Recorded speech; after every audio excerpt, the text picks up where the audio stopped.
ओम शांति। आज उत्तम तारीख है। हमें 21 जन्मों का भाग्य प्राप्त करना है। ये 21 जन्म सुनने में छोटा नंबर है, लेकिन यही 2500 साल का अखंड भाग्य हम अभी के पढ़ाई से प्राप्त करते हैं, और ऐसी अनोखी पढ़ाई फिर कहीं पे भी नहीं है। आज है 21/11/2024।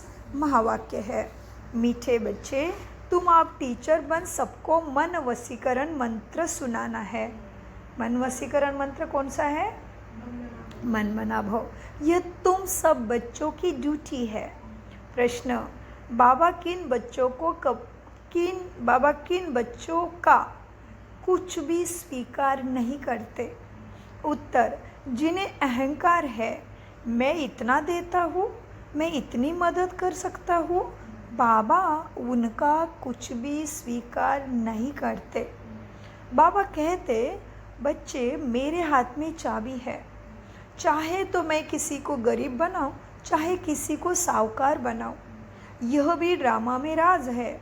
जिन्हें आज अपनी साहूकारी का घमंड है, वह कल गरीब बन जाते, और गरीब बच्चे बाप के कार्य में अपनी पाई सफल कर साहूकार बन जाते हैं।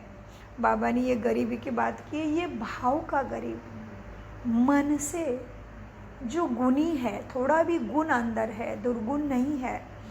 ज़्यादा ही विकारों का, बहुत ज़्यादा बड़ा रावण के सिर पे घोड़े का, किसका, गधे का शीश दिखाते हैं, गधे जैसी बुद्धि नहीं है, उसका बाबा स्वीकार करते हैं। तो बाबा कहते मेरे हाथ में है, माना क्या हो जाएगा अंत में। अभी जिसको भगवान को समझ नहीं रहे हैं और जो भगवान के मार्ग पे चल रहे हैं, उनकी भी निंदा करने की कमी नहीं करते हैं। ऐसे अहंकारी लोग हैं ना, जो अंत में उनको पता चलेगा कि अभी कुछ ना कुछ होने वाला है, तो भागे दौड़े चले आएंगे कि हमारा ले लो, हमारा ले लो। उनको पता चलने वाला है कि ये पानी में डूबने वाला है, आग लगने वाली है, सब कुछ होने वाला है, या मैं ही जा रहा हूँ इधर से, तो क्या करूँ धन का। तभी आएंगे, तभी बाबा नहीं लेंगे। इसलिए बाबा कहते हैं अभी जो सब कुछ ठीक चल रहा है, तभी भगवान के मार्ग पे चल रहा है, वो गरीब बच्चे, ये उसमें राज है। वो गरीबी और श्रीमंती शब्दों में नहीं जाओ, ये भाव को समझो, क्योंकि भगवान भाव का भूखा है। अंत में सभी आने वाले हैं। उनको लगेगा कि हम भगवान को दे दे तो भगवान हमें देगा, लेकिन भगवान को देना भी पड़ता है। भगवान 1 का 1000 गुना करके देता है। इस आधार से प्रश्न का उत्तर है। तो ये प्रश्न बहुत साधारण लिख रहा है सुनने में, लेकिन बहुत गहरा है। ओम शांति। यह तो रूहानी बच्चे जानते हैं कि बाप आए हैं हमको नई दुनिया का वर्षा देने। यह तो बच्चों को पक्का है ना कि जितना हम बाप को याद करेंगे उतना पवित्र बनेंगे, जितना हम अच्छा टीचर बनेंगे उतना ऊंचा पद पाएंगे। बाप तुम्हें टीचर के रूप में पढ़ाना सिखाते हैं, तुमको फिर औरों को सिखाना है। तुम पढ़ाने वाले टीचर ज़रूर बनते हो, बाकी तुम किसी का गुरु नहीं बन सकते, सिर्फ टीचर बन सकते हो। गुरु तो एक सद्गुरु बाबा ही है, वह सिखलाते हैं। सर्व का सद्गति दाता सद्गुरु एक ही है, वह टीचर बनते हैं और बनाते हैं। तुम सबको टीच करके रास्ता बताते रहते हो। क्या रास्ता बताना है? मना मना भव का। बाप ने तुम्हारे पर यह ड्यूटी रखी है कि बच्चे मुझे याद करो और फिर टीचर भी बनो। तुम कोई को बाप का परिचय देते हो तो उनका भी फर्ज है ना बाप को याद करना। टीचर रूप में सृष्टि चक्र की नॉलेज देनी पड़ती है, बाप को ज़रूर याद करना पड़े। बाप की याद से ही क्या होने वाला है, और बहुत सारी प्राप्ति है। बाप की याद से ही पाप मिट जाने हैं। तुम बच्चे जानते हो हम पापात्मा है। पापात्मा है, है ना? गाया है ना? गाया है क्या नहीं? मंदिरों में जाके खुद के ही मूर्ति के सामने जाके गाया ना? गाया ना, मैं खलकामी कपटी मूरख तेरे चरणों का दास। बाबा कहते बच्चे जानते हैं हम पापात्मा हैं, इसलिए बाप सबको कहते हैं बच्चे अपने को आत्मा समझ, बाप को याद करो तो तुम्हारे पाप मिट जाएंगे, क्योंकि बाप ही पतित पावन है। याद ही युक्ति है पापों से मुक्त होने की। युक्ति बताते हैं मीठे बच्चे, तुम्हारी आत्मा पतित बनी है, जिस कारण तुमने मुझे बुलाया पतित पावन आ जाओ, जिस कारण शरीर भी पतित बना है। पहले तुम पवित्र थे, अभी तुम अपवित्र बने हो। अब पतित से पावन होने की युक्ति कितनी सहज बताते बाप। क्या है तुम्हारे राजयोग का नाम? सहज राज योग। डिफिकल्ट नहीं है, घर बार छोड़ो, कर्तव्य कर्म छोड़ो, संन्यास करो, कुछ नहीं, सहज।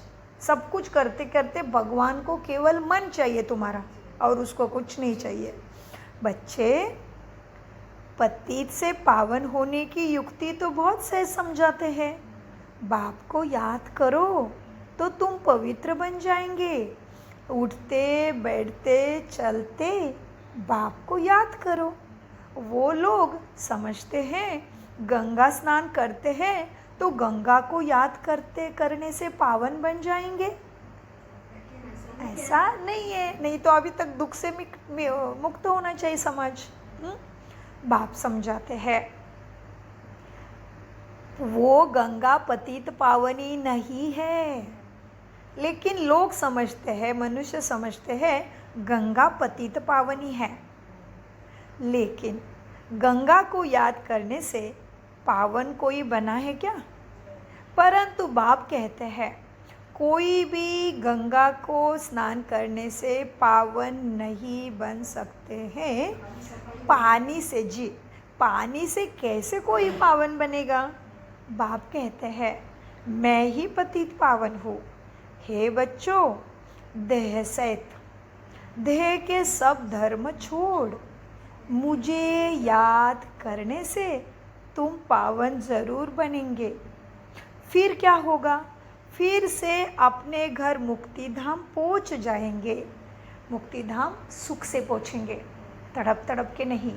यही मुक्ति का और जीवन मुक्ति का अनुभव करेंगे। इसलिए बाबा ने कहा फिर से अपने घर मुक्ति धाम पहुँच जाएंगे पावन बन के। सारा कल घर को भूले हो। कहाँ है हमारा घर? और क्यों इधर बैठे? फिर ये क्या है? कर्म भूमि है। बहुत अच्छा, ये हमारे लिए मुसाफिर खाना है। हमारा राज्य तो है सतयुग त्रेता वाले हैं हम, इधर तो मेहमान हैं। हम थोड़ी ना रावण के बच्चे हैं। उसको मारने वाले हैं, उसको ख़त्म करने वाले हैं। खुद के साथ सबको रावण से मुक्ति दिलाने वाले मुक्तेश्वर के लाडले मास्टर मुक्तेश्वर है। मुक्तिदाता भगवान है तो हम मास्टर मुक्तेश्वर। वो सर्वशक्तिमान है तो हम मास्टर सर्वशक्तिमान। वो भगवान है तो हम मास्टर भगवान है, भगवान भगवती है। इसलिए हमें 33 कोटि देवी देवता कहा जाता है। मीठे बच्चे, बाप कहते हैं मैं पतित पावन हूँ। हे बच्चों, देह से देह के सब धर्म छोड़। बाबा ने क्यों कहा देह से देह के सब धर्म छोड़? एक तो ऊपर ऊपर सब धर्म दिखते, वो तो झगड़े का कारण बन ही गया है, और वो धर्म कोई ऊपर से लेके कोई नहीं आया है। लेकिन वो धर्म में भी फंसे हम। पति पत्नी धर्म, माता धर्म, बच्ची धर्म, कितने सारे रिश्ते, उसका भी धर्म में हम फंसे हैं। उसको भी बाबा ने छोड़ने के लिए बोला है। कर्तव्य कर्म अच्छे से करना है, लेकिन वो धर्म फंसने से भी दुखी हो पड़ोगे। प्राण जाते टाइम वही रिश्ते याद आएंगे, तुम्हें पुल करेंगे, उड़ने नहीं देंगे। इसीलिए बाबा कहते मीठे बच्चे, देह से देह के सब धर्म छोड़ मुझे याद करने से तुम पावन बन फिर से अपने घर मुक्ति धाम पहुँच जाएंगे। सारा कल्प तुम घर को भूले हो। बाप को सारा कल्प कोई नहीं जानते हैं। एक ही बार बाप खुद आकर अपना परिचय देते हैं। खुद आकर, इसलिए उसको खुदा कहते हैं। एक ही बार बाप आकर खुद का परिचय देते हैं, लेकिन इस मुख के द्वारा। कौन सा मुख? ब्रह्मा मुख। इन मुख की कितनी महिमा है। ये मुख को भक्ति में क्या कहते हैं मीठे बच्चों? गौ मुख से गंगा निकली और उससे हम पावन बनेंगे। और गौमुख को कहाँ रखते हैं? शिवलिंग के सामने। ऐसे है क्या? लेकिन नंदी किसका प्रतीक है? शिव बाबा का नहीं, ब्रह्मा का। और शिवलिंग शिव बाबा का प्रतीक है ना। सो मीठे बच्चों को बाबा कहते हैं एक ही बार बाप खुद आकर अपना परिचय देते हैं इस मुख द्वारा। इस मुख की कितनी महिमा है। गौमुख कहते हैं ना, वह गौ तो जानवर है, यह तो मनुष्य की बात है। तुम जानते हो ये हमारी बड़ी माता है। कौन? ब्रह्मा शब्द में ही सब है। परम पिता, परमात्मा, दो माँ है। हमारे जैसा श्रीमंत तो कोई नहीं है। 3 माताओं का प्रेम प्राप्त होता है। एक तो शरीर देने वाली माँ, दूसरा ब्रह्मा माँ, तीसरा परमात्मा। वाह रे बाबा वाह। तो कितने भाग्यशाली है बताओ। तो आप जी तुम जानते हो ये बड़ी माता है जिस द्वारा शिव बाबा तुम सबको एडॉप्ट करते हैं। ब्रह्मा द्वारा ही शिव बाबा तुमको स्वीकार करते हैं। तुम अभी बाबा बाबा कहने लगे हो, बाप भी कहते हैं। इस याद की यात्रा से ही तुम्हारे सब पाप कटने हैं। बच्चों को बाप याद पड़ जाता है ना, उसकी शक्ल आदि दिल में बैठ जाती है। तुम बच्चे जानते हो जैसे हम आत्माएं हैं वैसे वह परम आत्मा है। शक्ल में और कोई फर्क नहीं। तुम भी आत्मा ज्योति, वो भी परम ज्योति। शरीर के संबंध में तो फीचर्स आदि अलग है, बाकी आत्मा तो एक जैसी ही है। जैसे हमारी आत्मा वैसे बाप की भी आत्मा लेकिन परम है। तुम बच्चे जानते हो बाप परम धाम में रहते हैं, हम भी परम धाम के रहवासी हैं। बाप की आत्मा और हमारी आत्मा में कोई फर्क नहीं है। वह भी बिंदी, हम भी बिंदी। यह ज्ञान और कोई को है नहीं। तुमको भी यह ज्ञान किसने दिया? मेरे बाप ने दिया, बाप ने दिया, परमपिता ने दिया। जो भी बोलो, जो स्मृति में आया, जो तुम्हें पसंद है वही शब्द अपने मस्तक में और मुखमंडल पे रखो। यह ज्ञान और कोई नहीं दे सकता। तुमको बाप ने बताया है। बाप के लिए भी क्या क्या कह देते हैं। कहते वो सर्वव्यापी है, पत्थर टिक्कर में है। जिसको जो मन में आता है वो बाप के लिए कह देते हैं। ड्रामा प्लान अनुसार भक्ति मार्ग में बाप के नाम रूप देश काल को भी भूल जाते हैं। तुम भी भूल जाते हो। आत्मा अपने बाप को ही भूल जाती है तो बाकी क्या बचेगा? बाप को भूल जाने से तो सभी भूल गए। अभी की बात करो, जैसे किसी कौन से पिता के घर के वही भूल जाएंगे। स्मृति किसी का भ्रंश हो जाता है तो कितना बुरा हाल होता है, उसको कहाँ डालते? पागल खाने में। तो हमारा भी सूक्ष्म में ऐसे हो गया। जो बाप को ही भूल जाएगा वो सब कुछ ही भूल जाएगा। मिलने वाली प्राप्ति, हम क्या है, वो क्या है, बाप जैसे ही। तो हम कितने भाग्यशाली जो हमें याद दिला रहा है रोज रोज रोज, है ना। तुम भी भूल जाते हो बाप को। आपने आत्मा अपने बाप को ही भूल जाती है। बच्चा बाप को भूल जाता है तो बाकी क्या जानेंगे। गोया क्या हुआ? निधन के हो गए। धनी को ही याद नहीं करते हैं तो निधन के हो गए। धनी के पाठ को ही नहीं जानते हैं, अपने को भी भूल जाते हैं। तुम अभी अच्छी रीति जानते हो ना, तो अपने अंतर्मुख होना है। दिन में कभी भी अमृत वेले से शुरुआत करना है कि मैंने अभी तक क्या क्या जाना, मैं कितने स्वधर्म में स्थित होना सीखी हूँ, मैं दूसरे में कितना देर स्वधर्म देखना सीखी हूँ कि आज भी मुझे ये 5 तत्वों का पुतला ही दिखता है। अपने अंदर जाके देखेंगे तो पता चलेगा मेरा अभी तक कितना मैंने खुद चार्जिंग किया है और मुझे कितना अभ्यास करना और बाकी है। बाबा कहते मीठे बच्चे तुम अच्छी रीति जानते हो। बरोबर हम सब भूल गए थे। हम पहले ऐसे देवी देवता थे, अब जानवर से भी बदतर स्वभाव के हो गए हैं।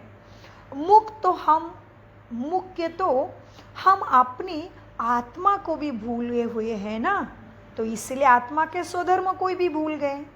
अब रिलीजियस कौन करावे तुम्हें? स्वधर्म में स्थित तुम्हें कौन करावे? अब रिलीजियस कौन करावे? कोई भी जीवात्मा को यह पता ही नहीं होगा कि हम आत्मा क्या है, कैसा आत्मा सारा पाठ बजाती है, हम सब आत्मा भाई भाई है, यह ज्ञान और कोई में है ही नहीं। इस समय सारी सृष्टि ही तमो प्रधान बन चुकी है, ज्ञान ही नहीं है। तुम्हारे में अब ज्ञान है, बुद्धि में आया है ना। हम आत्मा इतना समय अपने बाप की ग्लानि ही करते आए हैं। ग्लानि करने से बाप से दूरी होते जा गए। ग्लानि की ना बाप की, ठिक्कर बित्तर में सब में भगवान बैठा है बोला ना, तो तुम भी ग्लानि करते आए। ग्लानि करने से बाप से दूर होते गए, सीढ़ी नीचे उतरते गए। ड्रामा प्लान अनुसार ये सब होना है। भक्ति तुमने ही शुरू की है। मूल बात हो जाती है बाप को याद करने की। बाप और कोई तकलीफ तुम्हें नहीं देते, केवल कहते बच्चे मन मना भव, मुझे तुम्हारा मन चाहिए। बच्चों को सिर्फ बाप को याद करने की ही तकलीफ बाबा देते हैं। बाप कभी बच्चों को कोई तकलीफ दे सकते हैं क्या? लॉ नहीं कहता कि बाप बैठ के बच्चों को तकलीफ दे, लॉ नहीं कहता। और वो है ही सुखदाता, वो कैसे दुख देगा। बाप कहते हैं मीठे बच्चे, मैं कोई भी तकलीफ नहीं देता। कुछ भी प्रश्न आदि पूछते हैं मुझे, कहता हूँ इन बातों में टाइम वेस्ट क्यों करते हो।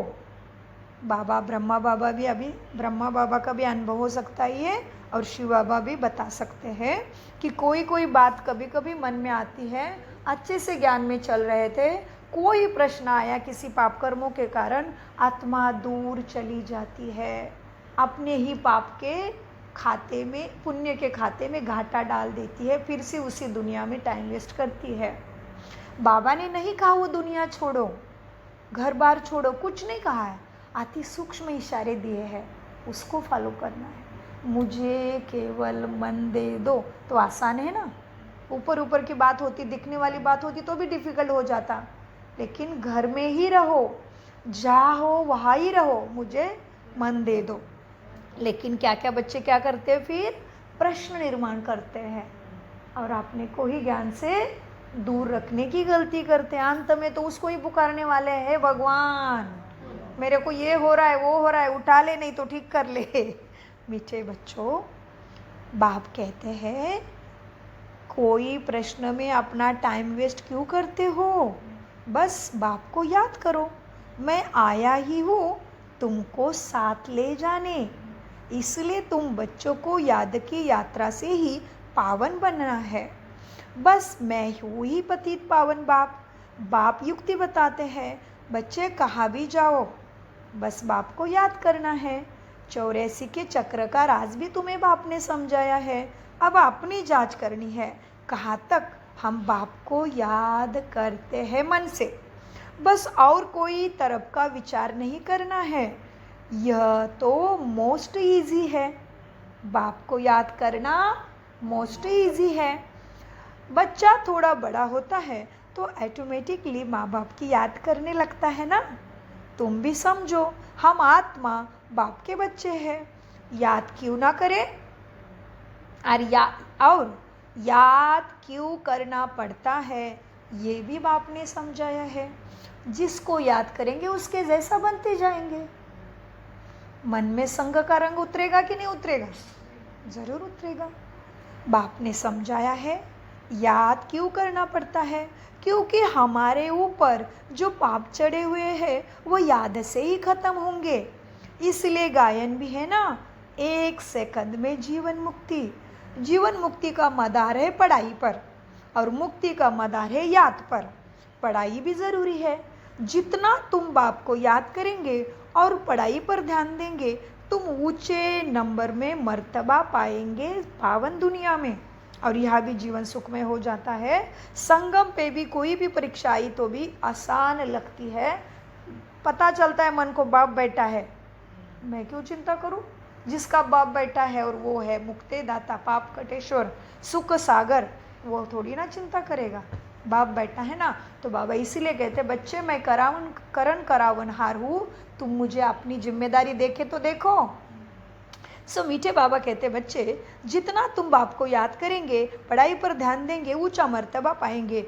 बच्चे धंधा आदि तो भल करते रहो, बाप को ये मना नहीं करते। धंधा आदि जो तुम करते हो वो भी दिन रात तो याद रहता है ना, धंधा आदि भूलते हो क्या?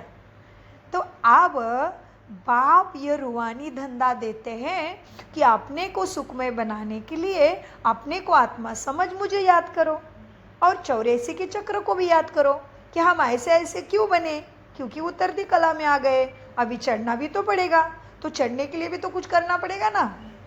इसलिए 84 के चक्र को भी याद करो, वो सीढ़ी को अच्छे से बुद्धि में ठान लो, दिल में बिठा दो। मुझे याद करने से ही तुम सतोप्रधान बनेंगे, यह भी समझते हो। अभी ये पुराना चोला है, फिर सतोप्रधान नया चोला मिलेगा। अपने पास बुद्धि में तंत्र रखना है, जिससे बहुत फायदा होना है। तो ये सीढ़ी दिमाग में फिट कर लो। बाबा कहते जैसे स्कूल में सब्जेक्ट तो बहुत होती है, फिर भी इंग्लिश पर मार्क अच्छी होती है, क्योंकि इंग्लिश क्या होता है? मुख्य भाषा। उनों का पहले राज्य था, इसलिए वो जास्ती चलती है ना।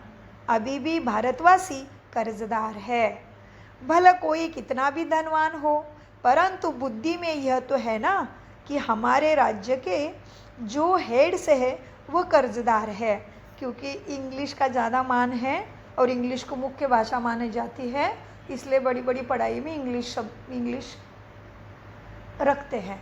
भले हमारे टाइम में तो 5वीं से शुरू हुई इंग्लिश, लेकिन अभी तो इंग्लिश को 2 साल से नहीं, इंग्लिश का आप कोई भी बड़ी पढ़ाई के लिए जाओ, आपको इंग्लिश में ही बुक्स मिलेंगे, आपके लोकल भाषा में बुक्स नहीं मिलेंगे, कहीं पे भी नहीं मिलेंगे। अभी आपको थाईलैंड में भी पढ़ाने आपके बच्चों को, तो आप थाई थोड़ी ही पढ़ाओगे, इंग्लिश के थ्रू जाओगे तो बच्चे विश्व में कहीं पे भी कार्य कर सकेंगे।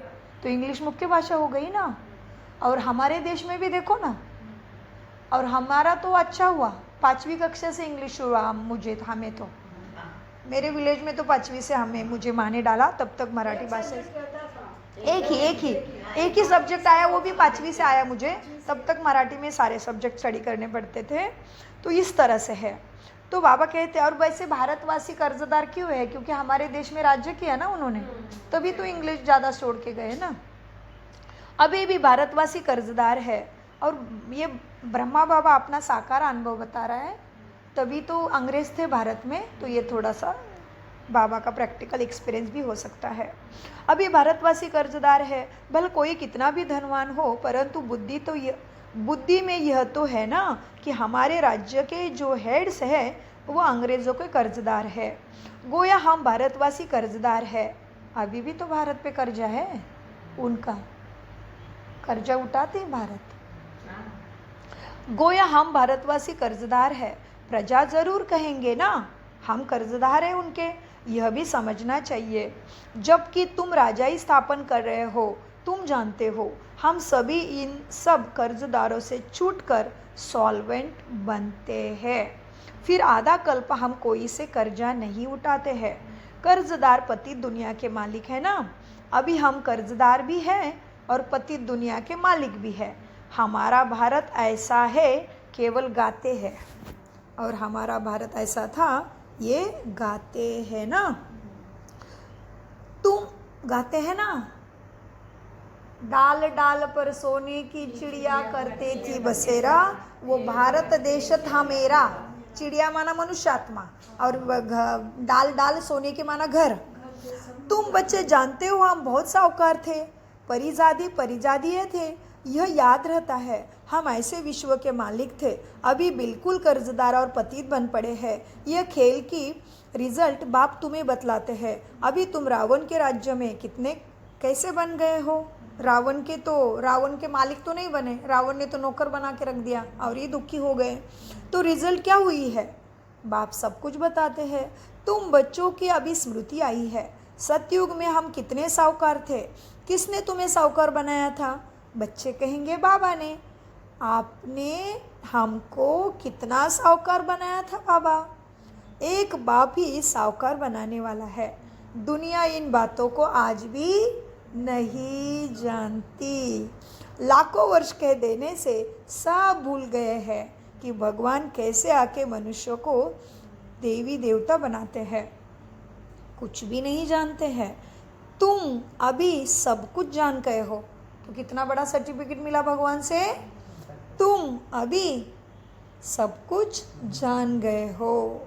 तो जिसने जाना है वो तो अपने जीवन में उतारने में देर लगाएगा क्या।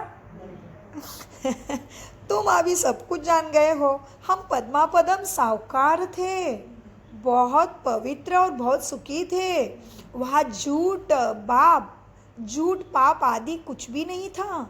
सारे विश्व पर तुम्हारी जीत थी। गायन भी है ना, शिव बाबा आप जो देते हो वो और कोई हमें दे ना सके। कोई की ताकत ही नहीं जो हमें आधा कल्प का सुख दे सके। बाप कहते हैं बच्चे भक्ति मार्ग में भी तुमको बहुत अथाह सुख धान्य रहता है तुम्हारे पास। भक्ति मार्ग द्वापारिक से भी राजा महाराजा ही थे, हम साधारण नहीं थे। इसलिए है ना, जयपुर का राजा, इधर का राजा, हर स्टेट का राजा है। तो बाबा कहते हैं, बाप कहते हैं भक्ति मार्ग में भी तुमको बहुत सुख अथाह धन था। कितने हीरे जवाहरात थे जो फिर पिछाड़ी वालों के हाथ में आते हैं। अभी तो वह चीज़ ही देखने में नहीं आती है। तुम फर्क देखते हो ना, क्या से क्या बन गए हैं। तुम ही पूज्य देवी देवता थे, फिर क्या बने जी, बहुत अच्छा। तुम ही पुजारी बने हो। आपे ही पूज्य, आपे ही पुजारी। बाप कोई पुजारी नहीं बनाते हैं, परंतु पुजारी दुनिया में आते हैं ना। बाप तो जी, जन्म मृत्यु का खेल खेलते खेलते बैटरी डिस्चार्ज हो गई, तो ऐसे बनते गई। ये ड्रामा में खेल है। सूरज ढलना है, उस तरह से आत्मा की बैटरी का होता है। पतित से पावन, पावन से पतित आत्मा बनती है। बाप तो एवर पूज्य है, वह कभी पुजारी होते नहीं। उनका धंधा है तुमको पुजारी से पूज्य बनाना। रावण का काम है तुमको पुजारी बनाना। यह दुनिया में किसी को भी पता नहीं कि रावण कहाँ रहता है और तुम्हारा क्या से क्या हाल करता है। तुम भी तो भूल जाते हो। रोज रोज बाप तुम्हें कितने समझाते रहते हैं। रोज रोज बाप तुम्हें समझाते ही रहते हैं। बाप के हाथ में है, किसको चाहे साहूकार बनाए, किसको चाहे गरीब बनाए। बाप कहते हैं जो साहूकार है उन्हों को गरीब ज़रूर बनना है, बनेंगे ही, क्योंकि साहूकारी के कारण अभी भगवान को पहचानने के लिए टाइम नहीं है। उन्हों का पाठ ही ऐसा है, वह कभी ठहर नहीं सके यहाँ। धनवान को अहंकार भी बहुत रहता है ना, मैं फलाना हूँ, यह हमको हमारे पास है।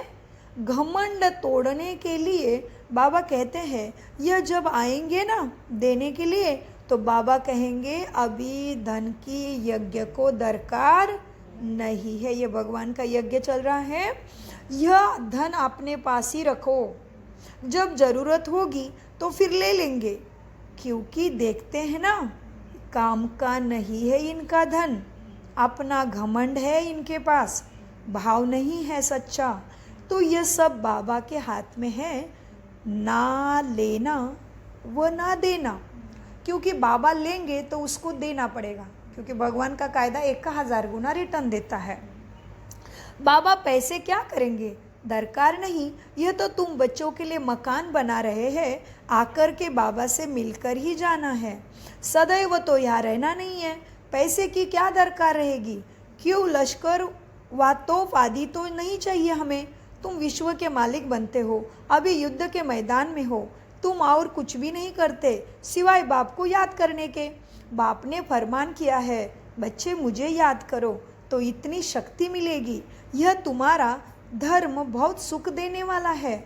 बाप है सर्वशक्तिमान, तुम उनके बनते हो। सारा मदार है याद पर। मीठे बच्चों देखो, अब सारा मदार याद की यात्रा पर है। यहाँ तुम सुनते हो, फिर उस पर तुम्हें मंथन चलता है। जैसे देखो, गाय खाना खाकर फिर बैठ के उगारती है ना, मुख चलाती रहती है। तुम बच्चों को भी कहते हैं, बच्चे ज्ञान की बात पर खूब विचार मंथन करो, तभी वो तुम्हारे संस्कारों में आएगा ना। इधर ही सुन के इधर ही भूल जाएंगे तो कैसे लाएंगे स्वभाव संस्कार में, बताओ। तो बाप का क्या आदेश है बच्चों को आज? ज्ञान का मंथन करो। तुम बच्चों को भी बाबा कहते, बच्चे ज्ञान की बातों पर खूब विचार करो। बाबा से हम क्या पूछे? बाप तो कहते हैं मन मना भव, जिससे तुम सत्व प्रधान बनते हो। यह है तुम्हारी एम ऑब्जेक्ट सामने है। तुम जानते हो हम ऐसे लक्ष्मी नारायण जैसे सर्वगुण संपन्न 16 कला संपूर्ण बनना है। यह ऑटोमेटिकली अंदर में आना चाहिए। कोई की ग्लानि व पाप कर्म आदि कुछ भी नहीं करने हैं। कोई भी तुमको उल्टा कर्म नहीं करना है। नंबर वार है, ये देवी देवताएं भी पुरुषार्थ से उच्च पद पाया है ना, उन्हों के लिए गाया जाता है अहिंसा परमो धर्म। देवी देवता बाबा कहते उन्हों के लिए गाया जाता है अहिंसा परमो, देवी देवता धर्म। किसको मारना, यह तो हिंसा हुई ना, बाप समझाते हैं। तो फिर बच्चों को अंतर्मुख हो, अपने को ही देखना है। दूसरे की ग्लानि करना, दूसरे में कमी कमजोरी देखना, यह भी अपवित्रता है। इसलिए बाप ने तुम्हें समझाया है, बच्चों अंतर्मुख हो, अपने को ही देखना है कि हम दूसरे की कमियां कमजोरी कितना देखते हैं। पास्ट की बातों को बुद्धि में रख के वेस्ट तो नहीं करते श्वासों को, अपने को ही देखना है कि हम कैसे बने हैं। बाबा को हम कितना याद करते हैं, कितना समय हम याद में रहते हैं, अपने को ही देखना है। इतनी दिल लग जाए जो यह याद ही कभी नहीं भूले। अब बेहद का बाप कहते हैं, तुम आत्माएं मेरी संतान हो, सो भी तुम अनादि संतान हो। वह जो आशिक माशिक होते हैं उन्हों की है जिस्मानी याद। तुम तो मेरे संतान हो, वो भी अनादि। अनादि माना जिसका कभी अंत नहीं है। जैसे साक्षात्कार होता है फिर गुम हो जाते हैं, वैसे वह भी सामने आ जाते हैं। उस खुशी में ही खाते पीते याद करते रहते हैं। वो जिस्मानी आशिक मासिक, जिस्मानी माना शरीर के ऊपर प्रेम करने वाले। तुम्हारे इस याद में तो बहुत बल है। एक बाप को ही याद करते रहेंगे और तुमको फिर अपना भविष्य याद आएगा। विनाश का साक्षात्कार भी होगा। आगे चल जल्दी जल्दी विनाश का साक्षात्कार होगा। फिर तुम यह कहेंगे कि अभी विनाश जरूर होना है। प्रथम अपने अंदर से बुराई का विनाश करना है। यही इस संगमयुगी ब्राह्मण जीवन की सफलता है। दुनिया का विनाश और जो होना है वो होगा ड्रामानुसार। मुझे अपने अंदर के विकारों का विनाश प्रथम करना है, तो मैं अभी से ही सतयुग में जीना शुरू हो गई। तो जो सतयुग में जिएगा उसको हमेशा परमात्मा की छत्र छाया में कुछ भी दुख सामने आएगा, आग भी लगेगी तो भी अग्नि में भी भगवान के घुंघरे सुरक्षित रहेगी। जान जरूर जाएगी लेकिन आनंद के साथ, सुख के साथ। मीठे बच्चों, बाबा कहते तुम्हें भी विनाश का साक्षात्कार होगा। फिर तुम कहेंगे कि अभी विनाश होना है। बाप को याद करो, बाबा ने ये सब कुछ छोड़ दिया ना, कुछ भी पिछाड़ी में याद न आई। ब्रह्मा बाबा ने पुरुषार्थ कैसे किया वो पढ़ना है तो बुक पढ़ो। जीवन को पलटाने वाली अद्भुत जीवन कहानी ब्रह्मा को पढ़ो, तभी पता चलेगा मेरे माँ ने कैसा ऊंचा पद पाया, मुझे क्या करना है। ज़रूर पढ़ो ये बुक को। 2 बुक है, पार्ट 1 और 2। मीठे बच्चे, बाबा का अनुभव बताया है। बाबा ने यह सब कुछ छोड़ दिया ना, कुछ भी पिछाड़ी में याद ना आए। देखो भगवान कितना बड़ा ते बड़ा सर्जन है। बाबा ने हम कह सकते हैं कि भाई श्रीमंती है तो मनुष्य ज्ञान में नहीं आएगा। श्रीमंत मनुष्य को क्या करने की ज़रूरत है, धंधा दौरी प्रसिद्धि सब कुछ थी, तो इसको लाया बाबा ने। ये एग्जाम्पल रखा कि कितनी भी श्रीमंती हो तो भी तुम्हें ये कुछ भी तारने वाला नहीं है। इसलिए ब्रह्मा का उदाहरण सबसे श्रीमंत मनुष्य था, वो भी अंग्रेजों के समय में। और फिर मनुष्य कहेगा कि कन्याएं छोटी बच्चे क्या पुरुषार्थ करेगी, क्या भगवान को जानेगी, इसलिए मम्मा को भी लाया। मम्मा छोटे उम्र में आई, 14-15 साल में ही, और उसने भगवान को पहचान लिया। और ऊपर से कुछ भी नहीं था, गरीब थी, बाप मर गया था, सब कुछ नष्ट हो गया था। तो गरीब में भी भगवान को प्राप्त कर सकते हैं, कुमारी अवस्था में भी भगवान को प्राप्त कर सकते हैं। इसलिए अभी यज्ञ में देखोगे तो भगवान ने हर तरीके की आत्मा को यज्ञ में रखा है। तुम नहीं कह सकते कि मैं इंजीनियर हूँ तो कैसे पुरुषार्थ करूँ, मैं डॉक्टर हूँ तो कैसे अमृत वेला करूँ, नहीं। बाबा के हॉस्पिटल चल रहे हैं मधुबन में, फ्री इलाज होता है सारे विलेज के गरीब आत्माओं का। राजस्थान में बाबा के 2 हॉस्पिटल में है, अहमदाबाद में बाबा का एक हॉस्पिटल में है, जगह जगह पे है, लेकिन हम मुझे इतनी जानकारी नहीं, ये तो मैंने देखे हैं, वो आपको बताया। तो भगवान ने हर तरीके की आत्मा इधर रखी है, हर रोल निभाने वाली। कोई मिलिट्री वाला नहीं कह सकता मैं बॉर्डर पे ड्यूटी करके कैसा बाबा को याद करूँ, वो भी आत्माएँ हैं। सब तरफ बाबा के बच्चे सारे क्षेत्र में हैं। तो हम नहीं कह सकते कि हम घर में रह के कैसे पुरुषार्थ करें, संसार संभालो क्या, सभी को रखा है। ज़्यादा से ज़्यादा बाबा के शादीशुदा बच्चे हैं जो नंबर 1 पवित्र रह के दिखाते हैं। कितना पुण्य प्राप्त होगा ऐसे करने से। जो चीज़ असंभव है, दुनिया को मुश्किल लगती है, उसमें पवित्र रहना, इतना बड़ा पुण्य जमा होगा। और आखिर में तो ये साथ कुछ भी लेके जाना नहीं है, यही साथ लेके जाना है, तो क्यों ना हम उस पर ध्यान दें। तो बाबा कहते बच्चे, ये बाबा ने भी सब कुछ छोड़ दिया ना, कुछ भी पिछाड़ी में याद ना आए। अभी तो हम अपनी राजधानी में चले, नई दुनिया में ज़रूर जाना है, योग बल से सब पापों को भस्म करना है, इसमें ही बड़ी मेहनत करनी है। घड़ी घड़ी बाप को भूल जाते हैं, क्योंकि यह बड़ी महीन चीज़ है ना। मिसाल जो देते हैं सर्प की, भ्रमरी की। सर्प भी अपनी खाल छोड़ता है, और भ्रमरी जो कीड़े के ऊपर भू भू करती है, तो कीड़ा फिर से ब्रह्मी वो क्या बनता है, कुछ बनता है ना। इसलिए बाबा कहते हैं मिसाल जो देते हैं सर्प का और भ्रमरी का, वह सब इस समय का ही है। भ्रमरी भी कमाल करती है ना, उनसे तुम्हारी कमाल जास्ती है। तुम जब ज्ञान में चलते हो, बाबा की याद में रहते हो, तो क्या से क्या बन जाते हो। बाबा लिखते हैं ना, ज्ञान की भू सब पे करती रहो। अक्रीन सब जाग जाएंगे, अक्रीन जाग पड़ेंगे। तुम्हें बताते रहना है, जाएंगे कहाँ, एक ही तो भगवान है, तुम्हारे पास ही आते जाएंगे। अक्रीन जाग पड़ेंगे, एंड होते जाए, इसमें ऐड होते जाएंगे। तुम्हारा नामाचार सब तरफ होता जाएगा। अभी तुम थोड़े बच्चे हो, अभी ये मुरली है 80 साल पुरानी, अभी तो 140 देशों में अखंड भगवान के बच्चे बनते जा रहे हैं।